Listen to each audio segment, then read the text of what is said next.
മെൽബണിലെ റിവായിൽ സ്ഥിതി ചെയ്തിരുന്ന ഗാന്ധി പ്രതിമ പുലർച്ചെ 1 മണിക്ക് മോഷണം പോയതായി CCTV ദൃശ്യങ്ങൾ വ്യക്തമാക്കുന്നു. പ്രതിമയുടെ കാൽപാദത്തിന് മുകളിലായി ഗ്രൈൻഡിംഗ് നടത്തിയാണ് ഇത് അറുത്തുമാറ്റിയിട്ടുള്ളത്. വിപണിയിൽ ഏകദേശം 35 ലക്ഷം രൂപ വില മതിക്കുന്ന വെങ്കല പ്രതിമയാണിത്. 400 കിലോയോളം തൂക്കമുള്ള ഈ കലാസൃഷ്ടി 2021 ഇന്ത്യൻ സർക്കാർ സമ്മാനമായി നൽകിയതാണ്. അന്നത്തെ പ്രധാനമന്ത്രി സ്കോട്ട് മോറിസൺ പ്രതിമ അനാച്ഛാദനം ചെയ്തതിന്റെ പിറ്റേ ദിവസം തന്നെ കഴുത്തറുത്ത് മാറ്റാൻ ഒരു ശ്രമം നടന്നിരുന്നു.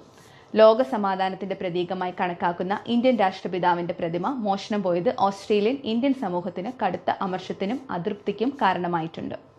പോലീസ് ഊർജിതമായ അന്വേഷണം ആരംഭിച്ചിട്ടുണ്ട്. മോഷ്ടിക്കപ്പെട്ട പ്രതിമ വിൽക്കാൻ ശ്രമിച്ചാൽ ജാഗ്രത പാലിക്കണമെന്ന് പഴയ സാധനങ്ങളും ലോഹങ്ങളും വ്യാപാരം ചെയ്യുന്നവർക്ക് പോലീസ് മുന്നറിയിപ്പ് നൽകി. പ്രതിമ മോഷണത്തിന് പിന്നിൽ വംശീയ വിദ്വേഷമോ സാമൂഹിക വിരുദ്ധത പ്രവർത്തനങ്ങളോ ഉള്ളതായി കരുതുന്നില്ല എന്ന് അധികൃതർ വ്യക്തമാക്കി. അതേസമയം ഗാന്ധി പ്രതിമ വൈകാതെ കണ്ടെത്തി പുനഃസ്ഥാപിക്കാൻ കഴിയുമെന്ന പ്രതീക്ഷയിലാണ് ഓസ്ട്രേലിയൻ ജനത. ഭാവിയിൽ പ്രതിമയ്ക്ക് കൂടുതൽ സംരക്ഷണം ഏർപ്പെടുത്തണമെന്ന ആവശ്യം ഉയരുന്നുണ്ട്. ഓസ്ട്രേലിയയിൽ നിന്നും 24-ന് വേണ്ടി ലീജ ചാക്കോ.